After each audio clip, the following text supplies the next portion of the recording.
Sekitar 1,8 juta jemaah haji dari berbagai belahan dunia berkumpul di Padang Arafah untuk melaksanakan ibadah wukuf, pemirsa.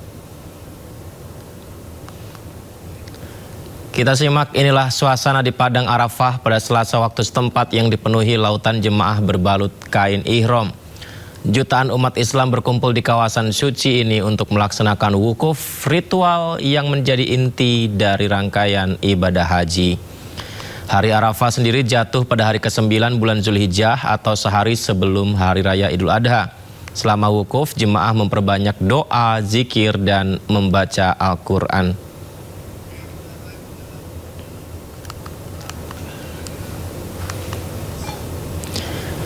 Ibadah pada puncak haji 2026, cuaca panas ekstrim datang menghadang. Akan tetapi pemirsa, betapa luar biasa jemaah haji kita tetap khusyuk untuk menjalankan ibadah di Arab Saudi, pemirsa. Kita bahas lebih dalam bersama narasumber istimewa kita, Wakil Ketua Umum Majelis Ulama Indonesia Kiai Haji Khalil Nafis. Assalamualaikum Pak Kiai, apa kabar Pak? Suaranya kedengaran. Bagaimana Pak? Suara saya jelas Pak Kiai? Halo Pak Kiai. Assalamualaikum warahmatullahi wabarakatuh. Waalaikumsalam Pak Kiai Haji Khalil Nafis. Suara saya terdengar Pak? Nah sekarang jelas, alhamdulillah. Alhamdulillah. Bapak di sana bagaimana Pak sekarang suasananya? Kami dengar panas sekali ya Pak ya, hingga 47-49 pernah ya Pak? Iya, kemarin pada tanggal 18-19 memang panas sekali sampai menyentuh 49 bahkan 50. Tapi hari ini saya lihat masih di 40 ya. Cuaca kita, jadi nggak terlalu panas. Di Arafah mungkin ya pertolongan dari Allah Subhanahu Wa Taala pas wukuf ini dibanding dengan hari-hari sebelumnya tidak terlalu panas. Tapi saya ngelihat dengan antusias masyarakat, mungkin karena mereka sangat merindukan untuk bisa wukuf di Arafah, bahkan barangkali bagi jamaah haji yang menunggu sekian lama, suasana ini diimpikan sehingga saya barusan keluar kontrol sebagian masyarakat itu dengan mudah mereka di luar gelar sajadah, karena ada sedikit pohon-pohon mereka berzikir dan baca Quran di luar seperti tidak terasa panas, Masya Allah. Mungkin Masya Allah. Mereka terlalu Baik, Pak Kiai, kita tahu wukuf di Arafah sering disebut sebagai intinya ibadah haji ya Pak. Sebenarnya pesan spiritual terdalam apa Pak yang harus diresapi jemaah saat berdiam diri di Padang Arafah Pak Kiai? Pertama, kita mengatakan inti karena rukun. Jadi di haji itu beda dengan ibadah lainnya, yaitu menyebut ada rukun, ada wajib. Kalau rukun nggak boleh ditinggal, kalau ditinggal jadi tidak sah. Tapi kalau wajib, kalau ditinggal, dia harus bayar denda, itu bayar dam itu, atau bayar diat. Nah, wukuf di Arafah ini mempunyai makna yang besar, karena pertama, secara kita realitanya berpakaian ihram yang semua orang adalah sama, hanya dua helai kain yang tidak berjahit, itu menunjukkan tentang kita melepaskan diri kita dari semua atribut kemanusiaan, apakah berpangkat ataupun yang kaya atau dan seterusnya, bahkan mungkin yang merasa alim dan intelektual pun itu di hadapan Allah nggak ada arti apa-apa kecuali sebagai ibadur rahman, sebagai hamba Allah. Yang kedua, kata Arafah itu ada artinya ngerti. Jadi kita wukuf di Arafah berhenti untuk merenung, memahami, mengenal diri kita, dan kita bisa mengenal kepada Allah. Maka saat kita tidak memakai apa-apa, kita akan mengenal diri kita. Karena seringkali kita nggak mengenal pada diri kita, sehingga bertanya pada orang lain, siapa saya? Dirinya sendiri nggak kenal tentang dirinya, apalagi akan mengenal Allah yang menciptakan dirinya. Oleh karena itu di Arafah ini mengenal, memahami, sehingga diharapkan mengenal dirinya adalah mengenal Tuhannya. Yang ketiga, di Arafah ini ada janji Allah Subhanahu Wa Taala, tempat yang mustajab kalau berdoa, dan waktunya adalah waktu mustajab pada saat wukuf ini. Ini terjadi hanya di Arafah, di seluruh alam raya. Ada tempat yang mustajab, itu seperti di Multazam, seperti juga di Raudhah. Tapi waktu yang dipilih saat haji hanyalah pada saat wukuf di Arafah. Maka disebutkan khairud doa, doa Arafah. Doa yang paling baik adalah doa di Arafah. Bagi kita orang mukmin, doa silahul mukmin. Doa itu adalah senjatanya orang mukmin. Mungkin hal yang tak mungkin diubah secara akal manusia, tapi kalau Allah berkehendak itu bisa diubah. Ya, dengan apa? Ya, dengan kehendak Allah, maka dengan doa itu Allah bisa menerima doa kita dan Allah bisa mengubahnya. Nah, di Arafah ini bisa lihat bagaimana doa yang dipanjatkan oleh Nabi dan Nabi-Nabi sebelumnya adalah la ilaha illallah wahdahu la syarikalah lahul mulku wa lahul hamdu wa huwa ala kulli syai'in qadir. Di sini memberikan tentang makna tauhid. Karena kita ini akan bertindak, bergerak sesuai dengan keyakinan kita. Memastikan bahwa yang dituhankan hanya Allah. Tidak mentuhankan atasan, bukan mentuhankan popularitas, bukan mentuhankan intelektual, bukan mentuhankan harta, bukan mentuhankan jabatan, tetapi kita menghamba hanya kepada Allah. La syarikalah, tidak ada sekutu baginya. Kemudian kita menyampaikan pujian. Kadang-kadang kita yang pinter, kita juga yang kaya, kadang-kadang kita lupa kalau itu dari Allah. Maka lahul hamdu, lahul mulku, lahul hamdu. Dan kerajaan, mungkin kita merasa berkuasa dengan jabatan kita kembalikan itu adalah milik Allah. Wa huwa ala kulli syai'in qadir, Allah yang maha berkuasa. Nah, konteks ini bisa menjadi pemaknaan yang sangat utuh sehingga al-hajju bi Arafah, haji itu intinya adalah wukuf di Arafah. Oleh karena itu di Arafah menjadi makna haji yang itu melepaskan dari seluruh atribut, yang kedua mengorbankan seluruh apa yang kita punya. Mulai dari ilmu yang kita punya, harta yang kita punya, bahkan keluarga yang ada di tanah air kita tinggalkan. Disebutkan dengan syaksan wa gubron. Jadi kita ini dalam keadaan khusyuk, lusuh, berdebu, semata-mata menghamba untuk mendapat ridho dari Allah Subhanahu wa taala. Keistimewaan ini tidak ditemukan dalam ibadah lainnya dan di tempat lainnya, sehingga menjadi istimewa. Disebutkan wukuf, intinya adalah haji, pada intinya adalah wukuf di Arafah. Berarti Pak Kiai ada pemaknaan dalam ibadah haji di Arafah, termasuk juga bahwa apapun persoalan dalam kehidupan ini yang kita tengah jalani, salah satunya kita lepaskan, serahkan semua kepada Allah Subhanahu wa taala, maka Dialah yang menentukan semuanya dan memberikan jalan. Iya, kita hanya punya kemampuan untuk mencari sebabnya. Likulli syai'in sabab. Tapi sebenarnya yang menjadikan semuanya adalah Allah. Nggak mungkin terjadi tanpa izin Allah. Seringkali kita bikin usaha atau kebijakan, seakan-akan salah. Ternyata situasinya berubah menjadi benar. Atau sebaliknya, kita merasa yakin ini benar, tapi injury time pas pelaksanaannya, ternyata Allah mengubah yang lain, sehingga keputusan yang benar menjadi tidak sesuai dengan apa yang ada. Itu sebuah keputusan. Begitu juga pilihan-pilihan hidup kita ini kadang-kadang kita tak mampu melihat yang benar adalah benar, dan melihat benar sudah bisa tapi tak mampu melaksanakan. Ada kadang salah kita tidak bisa melihat yang salah adalah salah, atau mampu melihat yang salah tapi tak mampu menjauhinya. Disinilah kita diuji tauhid kita, bahwa hidup yang sebentar ini akan dimintai pertanggungjawaban dan semua kembali kepada Allah.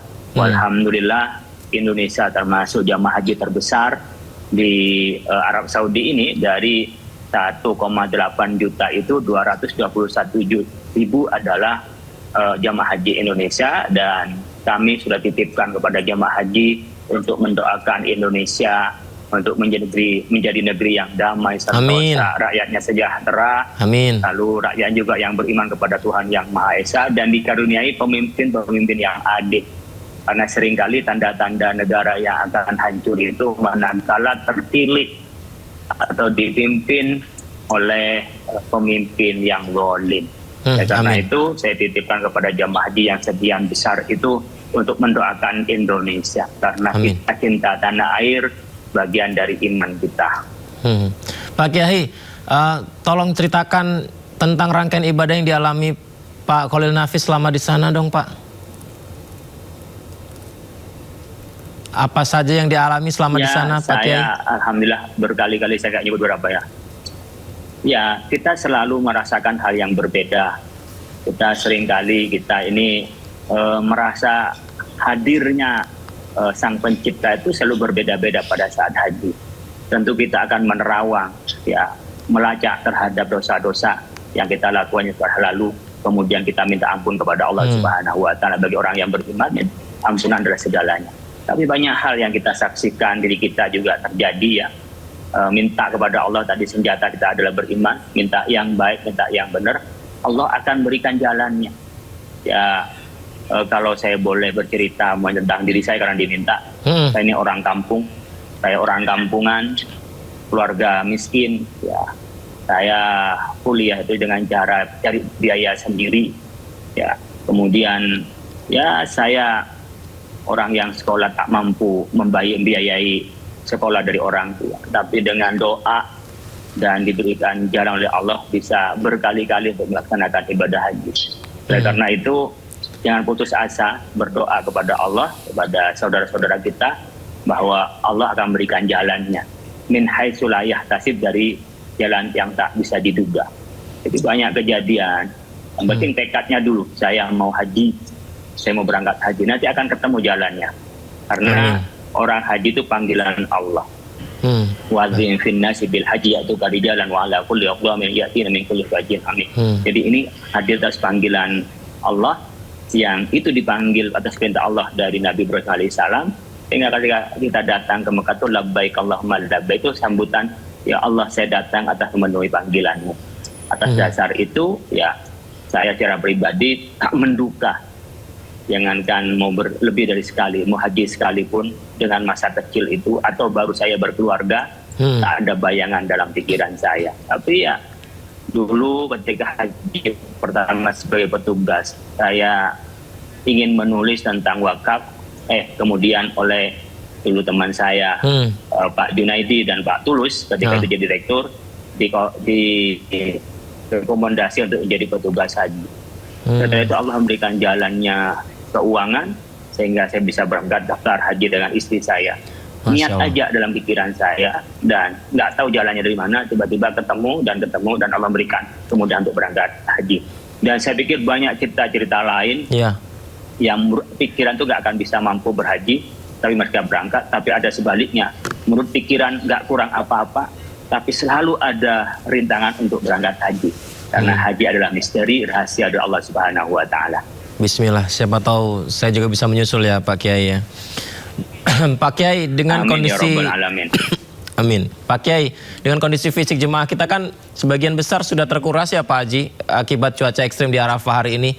Apa resiko terbesar Pak Kiai yang membayangi jemaah saat mereka mulai bergerak malam hari Pak Kiai?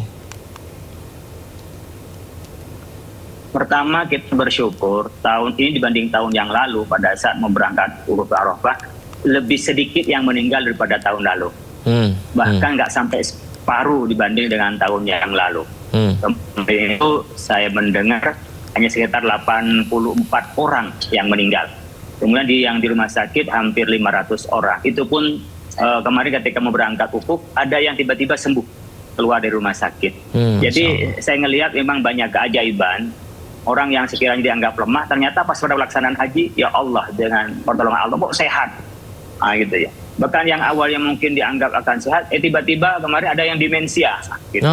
Jadi nggak tahu ya kalau itu dibilang mitos, mungkin bisa juga mitos, tapi mungkin secara rasional orang karena jauh dari keluarga, udah sekian lama barangkali bisa saja.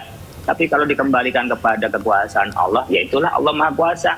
Saya dulu pernah juga ketika tahun 2008 tuh haji, yang suami istri, saya haji mandiri itu, istrinya itu yang gagah sekali jalannya. Suaminya udah bertongkat itu pun nggak kuat pakai kursi roda. Pas pelaksanaan haji malah sebaliknya, yang suaminya sehat sekali, istrinya yang malah harus dituntun, harus dipakai istrinya kursi rodanya. Jadi kalau kita hitung-hitungan dengan keajaban-keajaban ya, ada hal yang tak boleh ditinggal di dalam pelaksanaan ibadah haji, yaitu doa. Jadi manajemen iya, tapi manajemen nggak cukup. Karena ini banyak hal yang di luar batas kemampuan kita, tentu kita sandarkan kepada Allah Subhanahu wa Ta'ala. Pak Kiai, ini kan kalau bicara manajemen, tahun ini haji kita dikelola perdana Pak Kiai oleh Kementerian Haji dan Umroh, di mana sebelumnya kan di bawah Kementerian Agama begitu. Dengan transisi dan transformasi yang sekarang ini berarti ada perkembangan yang lebih baik ya Pak Kiai? Saya melihatnya seperti itu, dan ini saya ingin mengutip apa yang disampaikan oleh Duta Besar Indonesia untuk Arab Saudi, Bapak Dr. Abdul Aziz, menyatakan ketika dalam pertemuan kemarin, selama dari awal dia nggak deg-degan karena pengaturan yang lebih fokus, mungkin karena sudah menjadi kementerian dan petugas-petugas yang sigap sehingga jalan cukup baik. Mudah-mudahan di finalnya ini, puncaknya ini juga tidak ada masalah, karena nanti mungkin sekitar di sini sudah masuk jam setengah 4. Nanti jam 7 itu akan bergerak ke Musdalifah. Ada skema murur, ada skema mabit. Jadi ada mabit, itu mabit turun di Musdalifah. Jadi di antar dari sini bis turun, kemudian bis balik ke Arafah, ngangkut lagi. Itu yang adi, yang normal, tidak sakit, tidak ada masalah. Itu mabit nantinya, karena kita di Musdalifah sampai tengah malam. Yang kedua, ada yang mabit murur di berangkat udah malam sampai di Musdalifah itu sudah melewati tengah malam, sehingga tidak turun dari bis langsung ke Mina. Nah, yang ketiga ada yang namanya murur rukhsah, jadi lewat karena rukhsah, jadi dia tidak nunggu tengah malam. Siapa? Lansia, obesitas, orang-orang yang udzur, dia tidak bisa melaksanakan sampai nunggu tengah malam demi keselamatan jiwanya tetap jalan. Nah, mudah-mudahan ini proses Musdalifah sampai ini tidak ada halangan yang berarti, mudah-mudahan bisa dilakukan dengan cara yang disiplin dan teratur, mudah-mudahan. Amin, amin ya robbal alamin. Pak Kiai, satu lagi mungkin boleh ya Pak Kiai. Jadi mengingat ini adalah tahun di mana keluasan fikih diterapkan secara masif demi keselamatan, batas tegas agar kemudahan ini tidak berubah menjadi tindakan yang menggampangkan rukun dan wajib haji, gimana Pak Kiai? Ya, kita kan prinsipnya ada 3 dalam haji. Pertama, wa atimul hajj wal umrata lillah. Menyempurnakan haji sebagaimana mestinya, khulu anni manasikum, yaitu seperti haji Rasulullah sallallahu alaihi wasallam. Nah, haji Rasul itu kan tidak dengan kata-kata tapi perbuatan, sehingga banyak penafsiran, termasuk Nabi sendiri hajinya haji apa? Kan ada 3 macam haji, haji qiran, haji ifrad, dan haji tamattu. Ada yang mengatakan haji qiran, ada yang mengatakan haji ifrad, ada yang mengatakan 3-tiganya Nabi itu melakukannya. Karena pada saat dari interpretasi ini tentu kita akan mendapatkan perbedaan pendapat ulama. Maka dengan adanya musyrik dini, pembimbing keagamaan di Kemenhaj itu menjadikan mazhab negara untuk rujukan dari perbedaan di dalam memaknai rukun dan wajib haji ini. Dan alhamdulillah pelaksanaan hari ini, tahun ini berjalan dengan lancar. Secara keagamaan itu jalan sempurna, sehingga kita bukan ikut tasahul tapi ikut taisir. Jadi pertama sempurna, yang kedua adalah kita mencari yang mudah karena ada masyaqqah.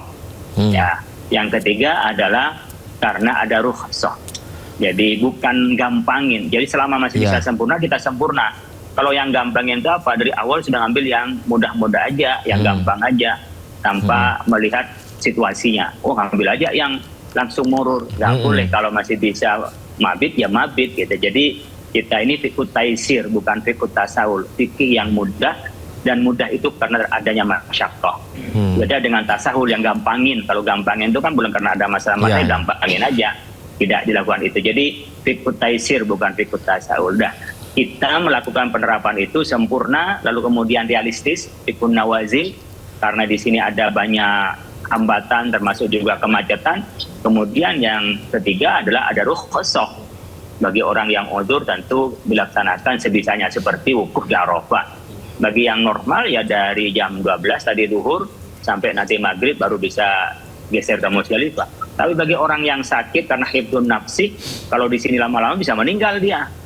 Maka cukup murur saja, apa safari namanya, safari wukuf, hanya jalan di Arafah, sebentar niat, ya terus pergi. Meskipun niatnya ketika haji ya, dari awal ke ihram dari tempatnya sudah niat, lalu nyampe di sini mabit sebentar lewat aja, karena Arafah kan panjang tuh, lewat masuk ke dalam niat sudah cukup. Tapi itu namanya taisir, memudahkan. Kenapa? Orang nggak mampu, kan tidak boleh kita demi ibadah kemudian sampai merusak dirinya sendiri, tidak boleh.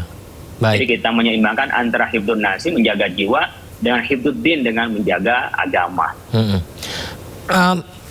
Pak Kiai, kan ada tantangan global, kemudian tantangan di dalam negeri begitu Pak Kiai. Sebagai penutup, izin kami mungkin bisa diberikan doa mungkin Pak Kiai, agar ke depan negeri kita menjadi negeri yang semakin baik, kita menyambut jemaah haji pulang ke tanah air dalam kondisi sehat, dan ke depan Indonesia rakyatnya semakin sejahtera Pak Kiai.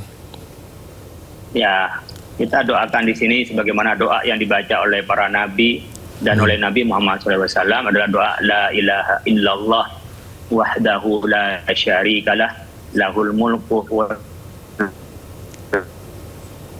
syai'in qadir.